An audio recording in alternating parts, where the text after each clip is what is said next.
I am going to talk about global warming revisited. The reason it's revisited, I got introduced to global warming here in Linda. And I was in a panel discussion in 2008. And it was a panel discussion about global warming. And I didn't really want to participate. But they said you really had to. And so I spent maybe half a day or a day or so looking at Google. And I was horrified by what I found. And so I got interested in global warming a little bit. And because I was on this panel discussion, I looked at Google, and I looked at Geiger and global warming, because I've been on one panel discussion. And I got roughly 40,000 results. If I look at my mind and look at my name and say Geiger and superconductivity, I get much fewer results. Global warming is really a hot topic. And what I said then, and which I still believe, is that global warming really has become a new religion, because you can't discuss it. It's not proper. If you say global, if you look at Linda here today, then all the people who are, notable people, they have said climate change in their talks. All of them have said it. I don't know whether they know what they mean, but they have said it anyway. Everybody talks about climate change.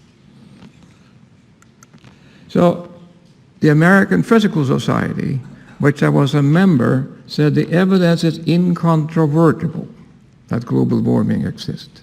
Now think about that. This is a physical society. And they say you cannot discuss global warming because we believe it's happening. It's like the Catholic Church. There are lots of incontrovertible truth in the Catholic Church, I'm sure. And here there's an incontrovertible truth in a physical society. So the only answer to that is to resign. And that actually made quite a much more story than I thought it would have. So global warming really starts with these two people, Al Gore and Pakuri, or however you pronounce it. And what they did, they made this curve popular. I know that's hard to read from the audience, but on the vertical scale is degrees in 0.1 degree. So roughly 1 degree is the whole vertical scale. And the horizontal scale is in years from 1860 to 2000. And you see the global warming has increased, but the scale is like what dentists use when they advertise by toothpaste, because the scale is absolutely distorted. I mean, there's 1 degree there. And for what does this curve measure? Well, this curve measures what does the average temperature for the world for a whole year and for a whole Earth for 1 year. So there's the average temperature for the whole Earth for 1 year, and that measures in a fraction of a degree. So what does that mean?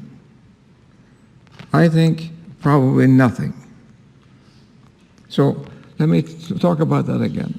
From 1880 to 2015, the temperature has increased from 288 to 288.8 degree Kelvin, 0.3%. I think the temperature has been amazingly stable.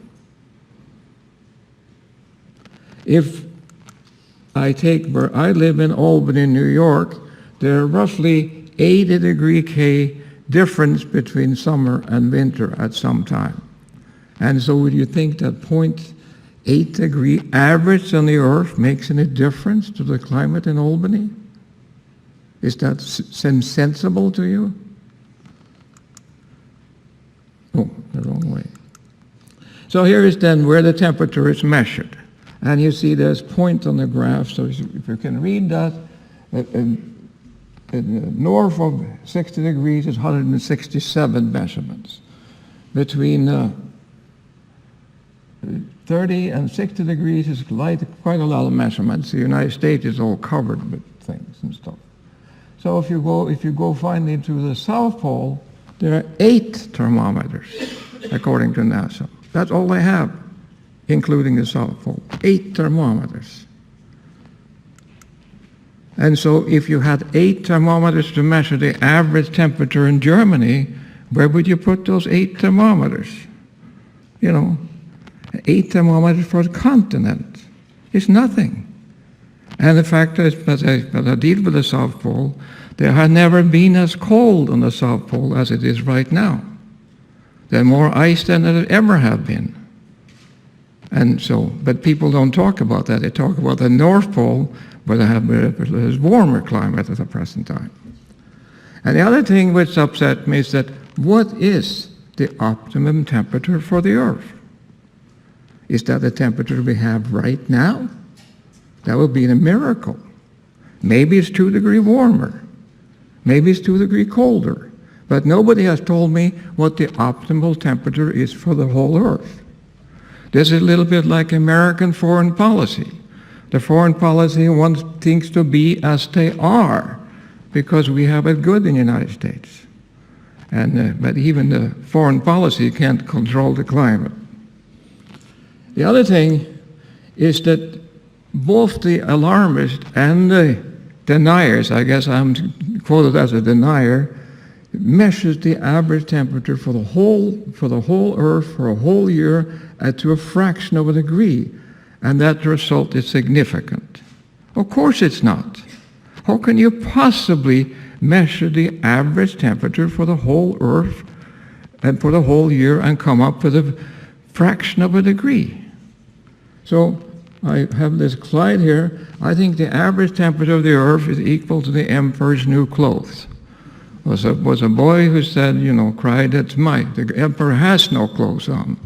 And I would cry out and say, you can't measure the temperature for the whole Earth at such accuracy. I was in Beijing I think it was in 74 or 75, and Beijing was a village. There were 3 or 4 cars there, and we had control of one of them. I was back in Berlin, in Beijing, like a few years ago, and you can't cross the streets for cars.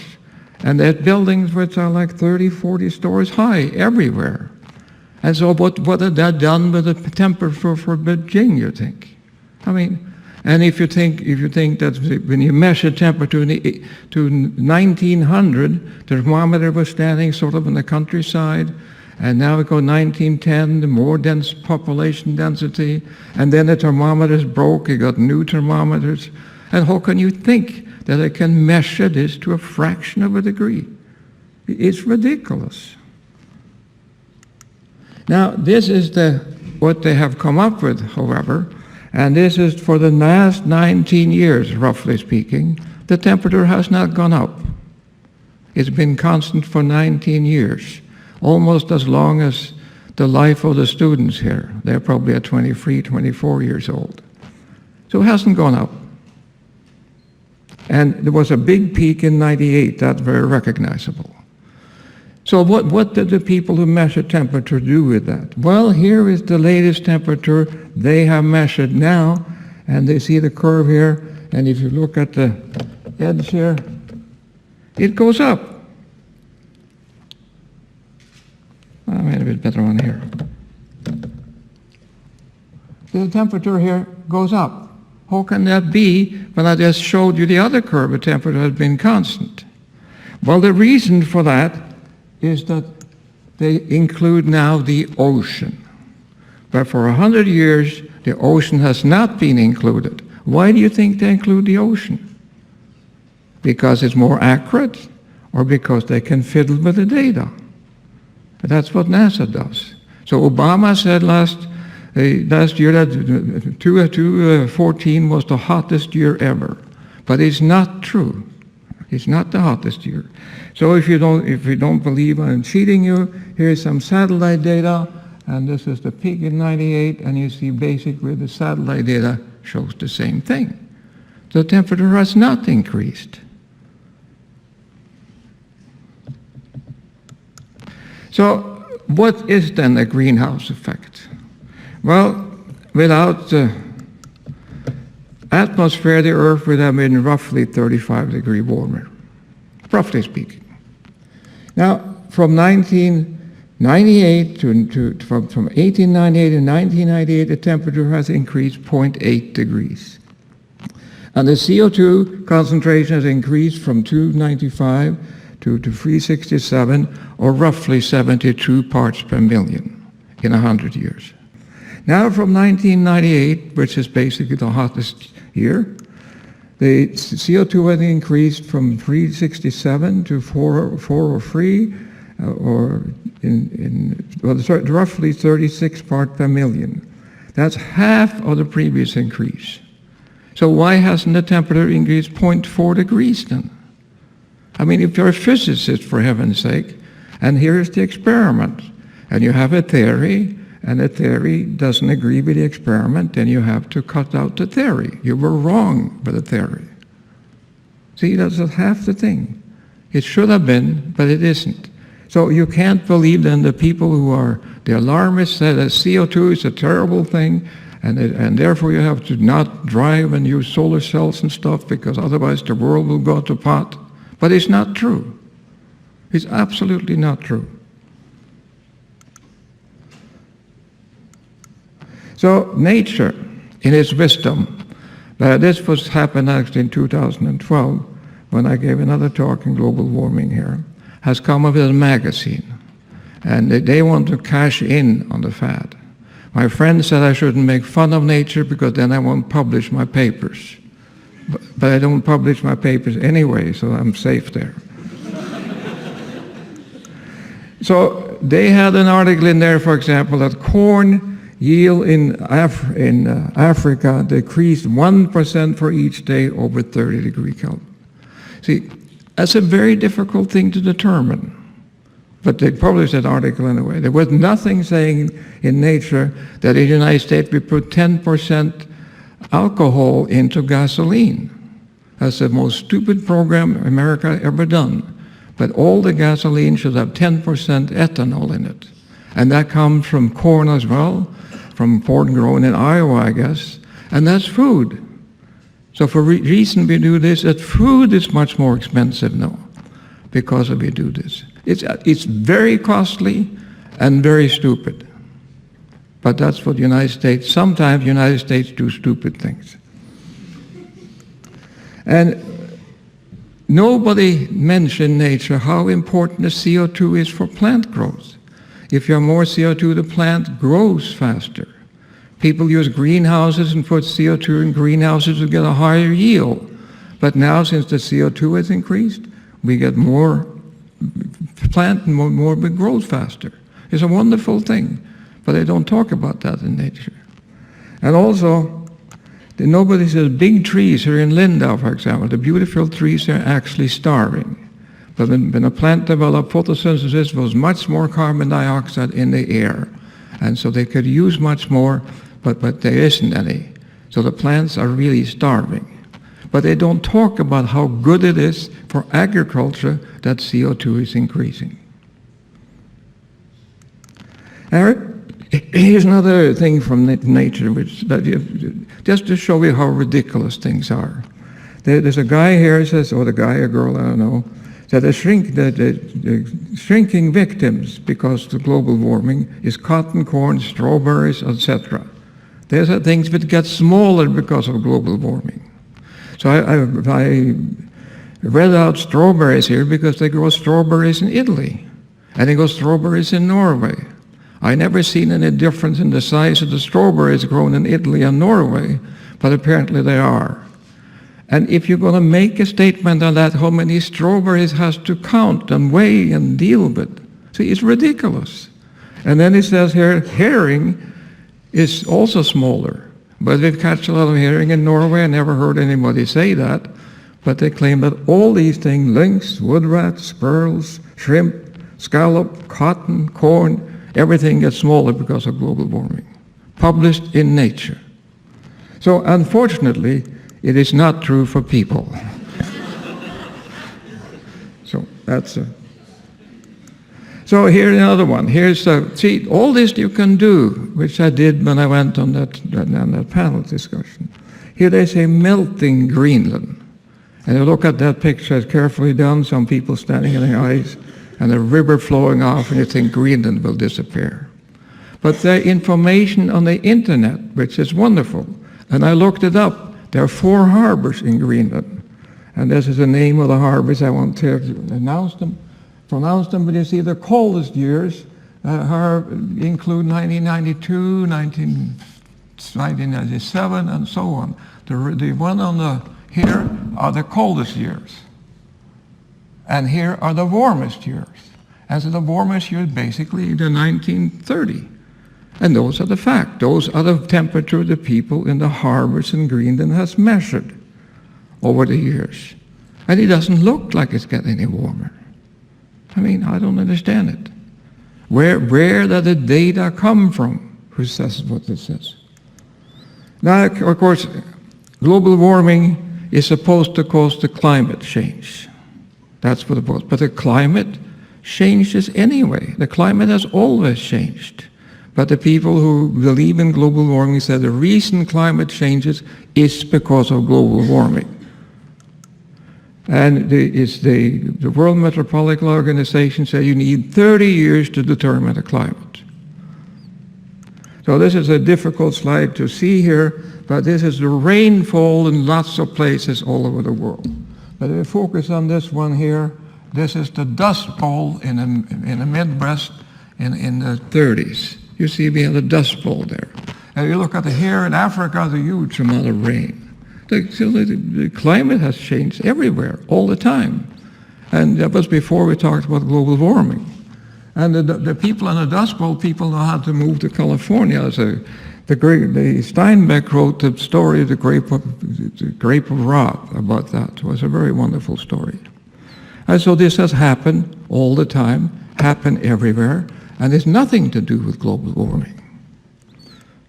So when I ask people then, why is the climate change? Why? The temperature has not changed, so why do they talk about it? Another thing which amazes me really is that when they talk about climate change, it's always to the worse. See, the climate also changes to the better. And if climate changes, you have a 50% chance anyway, you got to be better someplace, for heaven's sake. It can't always be to the worse. So then comes the clincher. If climate change doesn't work to scare people, we can scare people talking about extreme weather. That must work. So here is the extreme weather. And the question is the ocean level rising? Well, here is a graph. It's hard to see, but you see it again. But this scale is in thousands of years, and this scale is in meters. If you look at the recent scale, then you see here, this scale down, you can maybe read that, and this scale here is in centimeters. And for the last 100 years, the ocean has risen 20 centimeters. But for the previous 100 years, it also rose to 20 centimeters. And for the last 300 years, ocean has risen 20 centimeters 100 years. And so there is no unusual rise in the sea level. And to be sure you understand that, I'll repeat it. There is no unusual sight in the sea level. And here is the hurricanes in the United States for 150 years. Hurricanes are supposed to be much worse now because of the weather has gotten 0.8 degrees warmer. I mean, on the average. But you see, there are no such thing. If anything, we've entered a period of low hurricanes. See, these are the facts. I don't make up these facts. And actually, when I gave this talk in Linda in 2012, the criticism I got, I'd never published anything in global warming. But you don't have to publish things. You don't have to even be a scientist to look at these figures. And you understand what it says. And the same thing is for the tornadoes in the United States. It looked like we're in a low period in the last few years. That's only 50 years of data or so. But see, what people say is not true. I talked to a journalist yesterday from D-Site, and he's supposed to be here. I don't know if he's here or not. And I asked how many articles he published But this says that a global warming is a good thing. And they probably don't publish that at all. It's always negative, always. So here is a picture, see how ridiculous things do. I hate to make fun of Norway because I'm Norwegian, but I think I can deserve this anyway. There's an oil platform laying about there. That is 200 miles from the coast of Norway. It's an oil platform. It's a very, very lucrative oil platform. And what they're going to do with that, they're going to electrify it. On the platform, of course, they have lots of natural gas, and they have gas turbines and stuff. There's no problem with power. But to save on the platform, to save for the carbon dioxide on the platform, they're going to electrify it from land. It costs billions of money, crowns anyway, a huge amount of money. But the government of Norway has decided that. Hopefully now, when the oil price has fallen by a factor of 2, maybe they reconsider. I hope that. Because what they're going to do, all the gas they save by not using gas generators, they're going to send to Europe. What is Europe going to do with the gas? Burn it, of course. So, I mean, there's no saving here. There's just an expense. There's no saving of CO2 or anything. It's just ridiculous. So here is now what I worry about very much is the conference going to be in Paris in November. And I really worry about that. Because the conference was in Copenhagen, that almost became a disaster, but nothing got decided. But now I think the people who are alarmists have a very strong position. And so the physical society always have made up their mind, so I don't have to worry about them. And now let's look at what they say. The evidence is incorroborable. Global warming is occurring if no mitigation is taken, significant disruption of Earth's physical and the cloud system and so on. Everything is go to hell. But the facts are that in the last 100 years or so, we have measured the temperature. It has gone up 0.8 degrees, and everything in the world has gotten better. See? So how can they say it's going to get worse? When we have the evidence that if it's true that they can measure, at least they believe it, when the temperature has gone up 0.8 degree, everything, we live longer, we have better work, better health, better everything. But if you go another 0.8 degrees, we're going to die, I guess. So here is then what we should worry about. This is refugees trying to cross the Mediterranean. And so this is a boat, and these people are not fleeing from global warming, they're fleeing from poverty. If we want to help Africa, we should help them out of poverty, not, try to build solar cells and windmills. Here's another tragic picture. These are Syrian refugees. There are supposed to be 5 million of them. And I ask you, are you wasting money on the climate like solar cell and windmills rather than helping people? See, these people, when you spend, I look at Linda here, there are a lot of solar cells on the roof. These people have been misled. It costs money to do that. And so, and windmills cost money. So here is a very nice, I know I can't convince you by speaking here, but I can show you this book called The Rational Optimist by Matt Ridley. It's a wonderful book. Actually, his main point is that we have it so good today because we are the only ape with barters, with trades. Human, as an ape anyway, they trade. No other animals do that. That's why we have taken this, so much advanced from other animals. And he also talked about but we could change from animal power to steam engine and so on, and then we can go to coal, and then we can go to oil, and we get cheap energy. And cheap energy is what has made us so rich. And now suddenly people don't want it anymore. See, we should continue. And people say the oil companies are the big, bad people. I don't understand why they are worse than the windmill companies.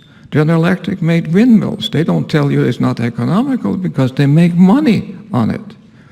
But nobody protests, but they protest to Exxon, who makes Oil, I mean, they're very good companies, but their companies are efficient, and that's why we have it so nice today. So here is a statement by Obama. He gave a recent speech at the college in the United States, and he said, "No challenge poses a greater threat to future generations than climate change." That's what he said. That's a ridiculous statement. See, the United States probably kills maybe a few hundred people a day. They probably have killed 1 million or several million people the last 10 years or so. We've been at war. And the biggest problem Obama faces is climate change. How can he say that? And I say this to Obama, "Excuse me, Mr. President, but you're wrong." See, he's dead wrong. And I said that once I was part of an ad in the Time magazine, and I said the same thing. Because I think Obama is a clever person, but he gets bad advice. And in global warming, he's all that. See, I would say that the global warming basically is a non-problem. Just leave it alone, take care of itself. I can give you one example of that, and this is a little difficult, but I got it from a man named Eli Sampson. And he said, consider a large room, 20 by 20 by 10 feet. That's a large living room. And now I want to seal this room off from the rest of the world. And in the rest of the world, you have all these evil cars who have exhaust and spew out carbon dioxide in the atmosphere. So the question he raises then is after 1 year, when this room has been sealed off, how many matches do you have to light in this room to catch up with the cars? Any guesses on that? Probably nobody wants to guess that. But if you take this room and so many matches you have to light, if you light one single match, it brings the room up to 20 years of driving. 20 years. One match in a big room. It's the same number of carbon dioxide as all the cars in the world, which is 1 billion cars. Physicists are very good at this calculation. I was worried about when I got this letter from him, and I checked it. And on the internet, you can find how many cars there are in the world. You can find how much they drive, and you can find all sorts of things. So you see, it's just one of these things. And it's hard for me. It's really very hard for me to understand that almost every government in Europe, and except I think Polish government, are worried about global warming. It must be politics. So finally then, I think what we really have to do, we have to learn to live with change. It's climate changes, climate has always changed. We can't control that, so there's nothing we can do. And here is a picture of me and my wife when we got married 60 years ago. And here you can see how we have changed. And we have to live with that. And also you see what we changed, we have a color photo now. See, it wasn't color when we got married, so that's a change. And I will also say, so far we have left the world in a better shape than when we arrived, and this will continue, with one exception. We have to stop wasting huge, and I mean huge amount of money on global warming. We have to do that. But that may take us backwards. See, people think that things are sustainable, but they're not sustainable. So anyway, that was all I'm going to say. So thank you very much.